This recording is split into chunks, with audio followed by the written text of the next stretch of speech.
Hello everyone, good morning. আজ দিনটা ছিল শুক্রবার। তো শুক্রবার সকালবেলা ঘুম থেকে উঠে ছাদের বাইরে বেরিয়ে দেখছি বাইরের প্রকৃতিটা বেশ সুন্দর লাগছে, ঠান্ডা ঠান্ডা হাওয়া বইছিল। আর এই হাওয়ার মধ্যে হাঁটতে কিন্তু বেশ ভালোই লাগে।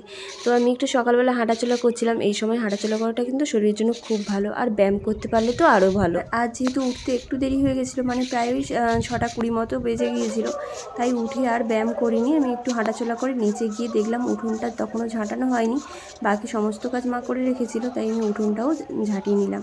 আর উঠোন ঝাঁটাতে ঝাঁটাতে প্রায় ওই 6:45 বেজে গিয়েছিলো, আর স্টুডেন্টরাও চলে এসেছিলো টিউশনের জন্য। আর তাই উঠোন পরিষ্কার করে আমি এদিকে ওদেরকে পড়াতে বসে পড়েছিলাম।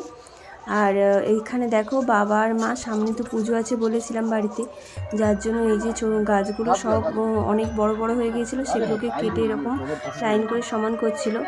আর যত টবের গাছ ছিল সেগুলোও পরিষ্কার পরিচ্ছন্ন করছিল। ঘাসও হয়ে গিয়েছিলো বাগানের মধ্যে প্রচুর। এখন দেখো পরিষ্কার করার পর কত সুন্দর লাগছে। যতগুলো বাগান বিলাস ছিল সব কটা একদিকে রেখেছে বলে কালারিং বেশ সুন্দর দেখতে লাগছিল। তারপর তোমাদের দাদাভাই বেরিয়ে পড়ছে স্কুলে যাওয়ার জন্য, আর আমি এদিকে স্নান সেরে এখানে জামা কাপড়গুলোও কেচে নিচ্ছিলাম।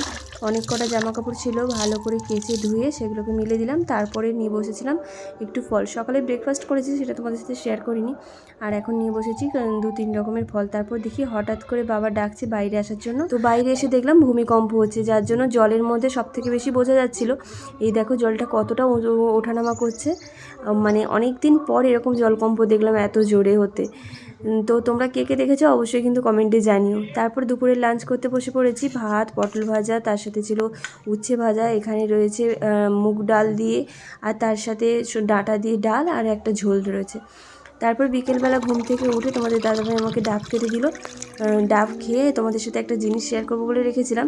সেটা হচ্ছে আগের দিন যে নিম ফুলগুলোর কথা বলেছিলাম না, যে নিম ফুলগুলো শুকিয়ে গেলে কেমন হয় দেখাবো।